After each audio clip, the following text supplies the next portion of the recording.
Masya Allah sahabat jiwa, Anda kembali lagi masih menyaksikan Rendungan Jiwa. Dan kini saatnya saya mempersilahkan jamaah yang malam hari ini sudah hadir ingin bertanya kepada guru-guru kita, baik itu ada Ustadz Riza Muhammad maupun Ustadz Akil Baihaqi untuk bisa mengajukan pertanyaannya. Saya persilahkan kepada penanya yang pertama untuk bisa bertanya dan nanti akan dijawab oleh Ustadz Riza Muhammad. Silahkan Ibu. Assalamualaikum warahmatullahi wabarakatuh. Waalaikumsalam warahmatullahi wabarakatuh. Perkenalkan, nama saya Mila. Saya mau bertanya kepada Ustadz Riza. Begini Ustadz, bagaimana cara kita bisa benar-benar ikhlas menerima sesuatu yang telah Allah takdirkan untuk kita, yang telah Allah tetapkan untuk kita. Kadang seperti ini Ustadz, kadang saya ngerasa hati saya sama mulut saya itu berbeda. Kadang saya ngerasa ikhlas tapi hati saya ngerasa kok kayaknya kurang ikhlas deh, ya Allah kok seperti ini terus ya gitu kan. Tapi mulut saya merasa bahwa ya sudahlah, memang ini sudah takdirnya seperti itu. Jadi bagaimana ya cara saya agar saya bisa benar-benar merasakan keikhlasan tersebut Ustadz. Benar-benar di dalam hati dan benar-benar menerima bahwa memang ini sudah benar-benar takdir dari Allah. Itu yang mau saya pertanyakan kepada Ustadz untuk meyakinkan hati saya gitu. Terima kasih Ustadz. Assalamualaikum warahmatullahi wabarakatuh. Tidak akan pernah ikhlas kecuali hati yang hanya menyebut dan berzikir kepada Allah. Alladzina amanu wa tatma'innu qulubuhum bidzikrillah. Ala bidzikrillahi tatma'innul qulub. Ikhlas itu karena hatinya bersih. Ikhlas itu karena jiwanya tenang. Dan demi Allah, selama hidup kalau tidak pernah atau sedikit hanya berzikir kepada Allah, ikhlas kita tidak akan bisa mencapai puncak maksimal. Maka mulai hari ini setiap masalah yang ada, ujian menimpa kita, satu jawabannya, berzikir dan kembalikan kepada Allah. Semua kejadian ada hikmahnya. Jangan marah, jangan menjelekan orang. Berwudu, gelar sejadah, baca dalam hatimu, ya ayyuhalladzina amanu sta'inu bisabri wassalah, innallaha ma'as sabirin. Ya Allah, aku sholat, bimbing dengan sholatku agar aku sabar dan ikhlas.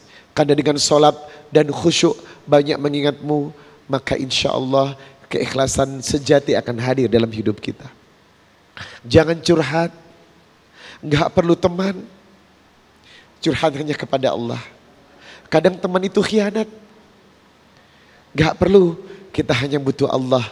Maka keikhlasan yang hakiki terjadi ketika kau bersandar kepada Allah. Bersandar kepada manusia, kecewa. Bersandar kepada Allah, bahagia. Hanya Allah, orang yang telah berprinsip seperti ini, insya Allah ikhlasnya maksimal. Yang kedua, coba arahkan pikiran, hati dan tujuan kita. Mari ucapkan satu kalimat.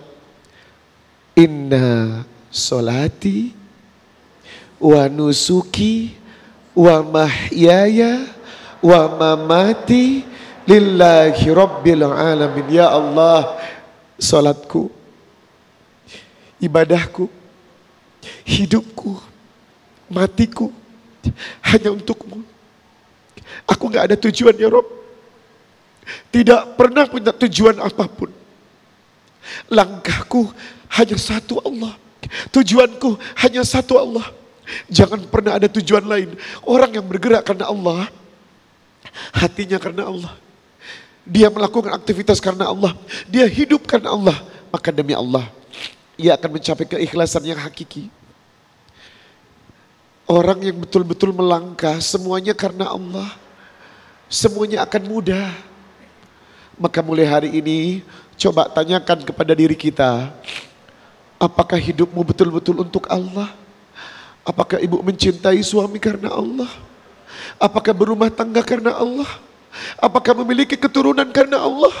Apakah kita berada di sini karena Allah? Semua yang berdasarkan karena Allah, untuk Allah, akan baik-baik saja.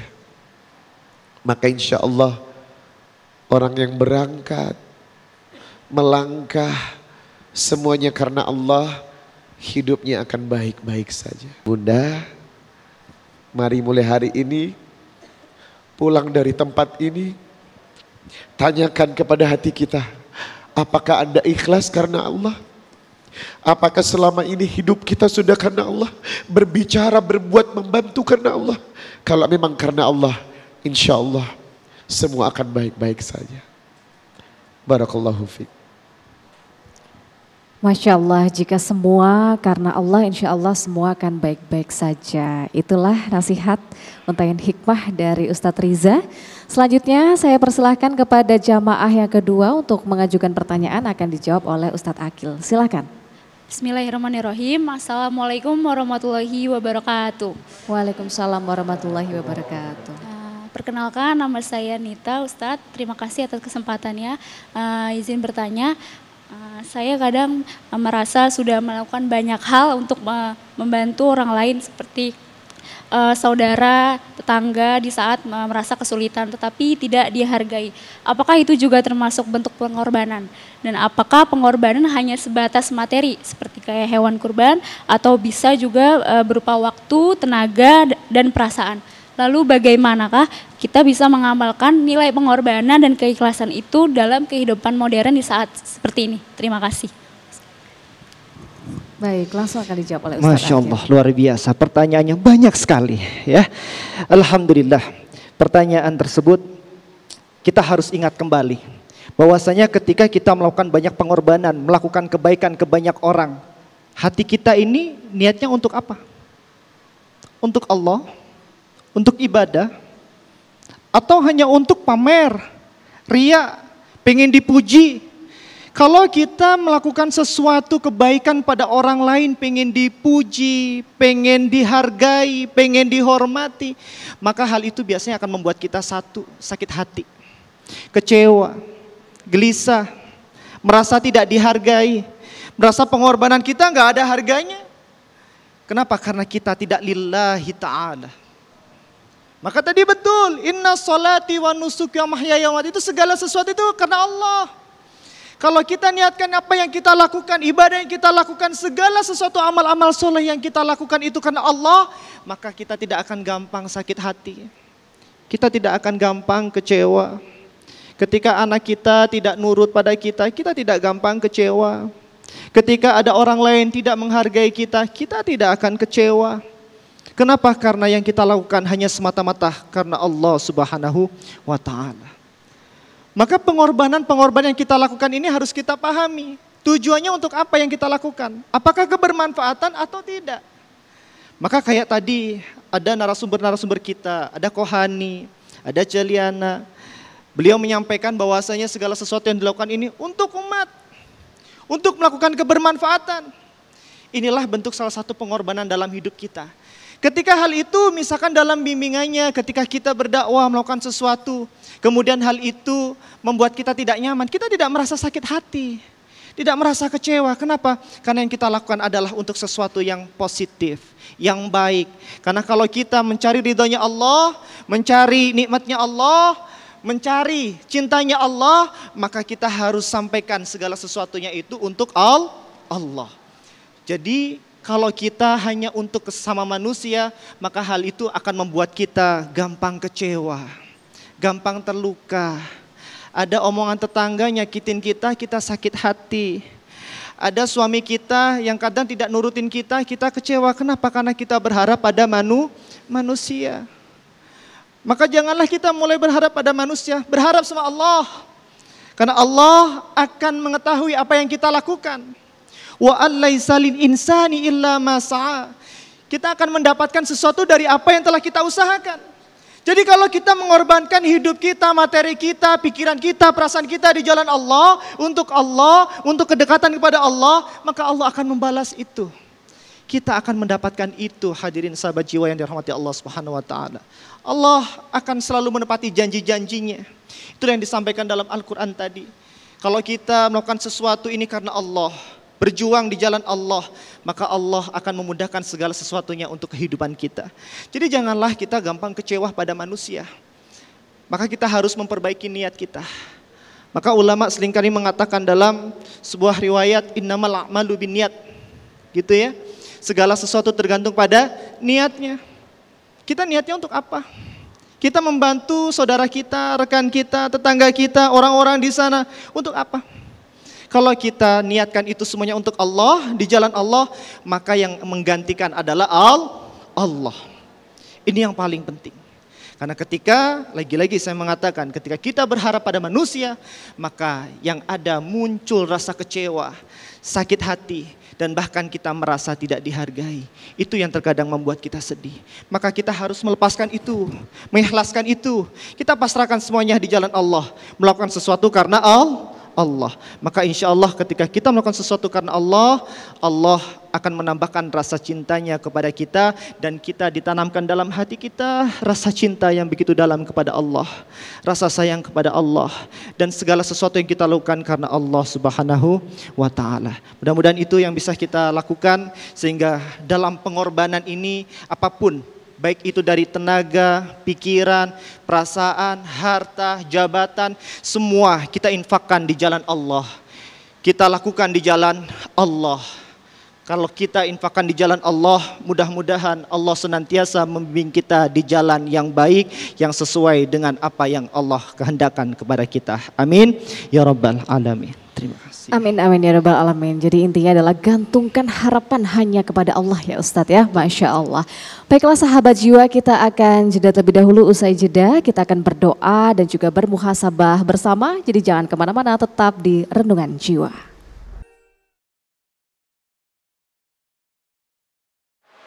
Ya Allah, izinkan yang duduk di sini segera ke Baitullah. Izinkan mereka mengajak ibunya ya Rabb. Izinkan yang duduk di sini mengajak orang tuanya ya Rabb, untuk tawaf di Ka'bah, berdoa dengan kalimat Rabbana atina fid dunya hasanah wa fil akhirati hasanah wa qina adzabannar. Ya Rabb, izinkan yang duduk di sini mengajak ibunya ya Rabb, untuk sholat di belakang makam Ibrahim, belajar kepada Ibrahim tentang keikhlasan. Izinkan kami menatap Ka'bah ya Rabb, mencium Hajar Aswad. Izinkan kami sa'i dari Safa ke Marwah, belajar kepada Hajar tentang keikhlasan, tentang pengorbanan, tentang ketulusan, tentang perjuangan, tentang kehidupan, tentang kasih dan sayang, tentang kebenaran, tentang bagaimana mencintai Allah sesungguhnya. Ya Rabb, izinkan aku ke makam Rasulullah. Izinkan aku sholat di Raudhah, di samping makam Rasulullah. Izinkan aku berselawat kepada Rasulullah. Izinkan aku bermunajat di sebelah tempat peristirahatan beliau. Ya Allah, izinkan aku berhaji tahun ini. Izinkan aku berangkat umrah tahun ini ya Rabb. Berangkat ke daerah yang disucikan, diberkahi. Berangkat ke tempat yang dimuliakan, agar sepulang dari haji aku menjadi orang-orang yang dimuliakan ya Allah. Ya Allah, tanganku menghadap ke langit. Aku ingin wukuf di Arafah. Saat engkau turun ke padang Arafah, saat kau kabulkan doa-doa hamba, saat tangisan, saat air mata, bermunajat kepada zat yang menciptakan langit, yang mengabulkan doa. Kami tidak butuh apa ya Allah, kami butuh Engkau. Kami butuh Engkau untuk hidup kami. Lindungi keluarga kami ya Rabb. Jadikan rumah tangga kami sakinah. Cukupkan rezeki kami ya Allah. Saat kini kami sedang menghadapi masalah dan ujian.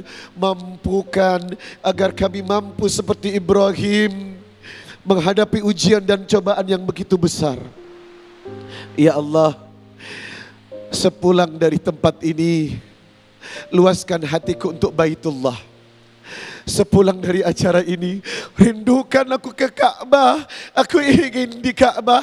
Aku ingin tawaf di Ka'bah bersama orang tua, bersama keluarga, bersama pasangan, bersama anak-anak. berdoa di Baitullah agar sepulang dari Mekah hidup berkah seperti berkahnya keluarga Ibrahim alaihissalam, seperti berkahnya Hajar, seperti berkahnya Ismail. Bimbing hatiku ya Rabb, letakkan kelelahanku untuk dunia sementara.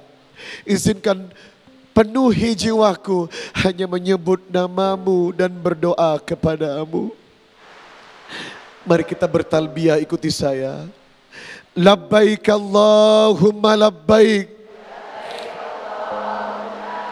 labbaik la syarika laka labbaik, innal hamda wan ni'mata laka wal mulk la syarika lak. Kita akan tutup doa kepada Allah.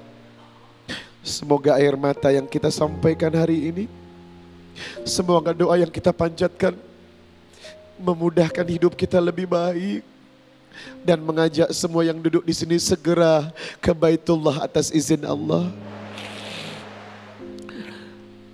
Allahumma inni ala dzikrika wa syukrika wa husni ibadatik. Ya Allah, terima ibadah kami ya Rabb. Jadikan salat kami, puasa kami, bacaan Quran kami, sedekah kami, dzikir kami adalah hal-hal yang memudahkan urusan hidup kami. Allahumma inni nas'alukal huda wat tuqa wal afafa wal ghina. Bimbing kami ya Rabb, beri petunjuk, cukupkan hidup kami, berikan rezeki yang melimpah dan berikan kebahagiaan dunia akhirat. Allahumma inni nas'aluka ilman nafi'an wa rizqan thayyiban wa amalan mutakabbala.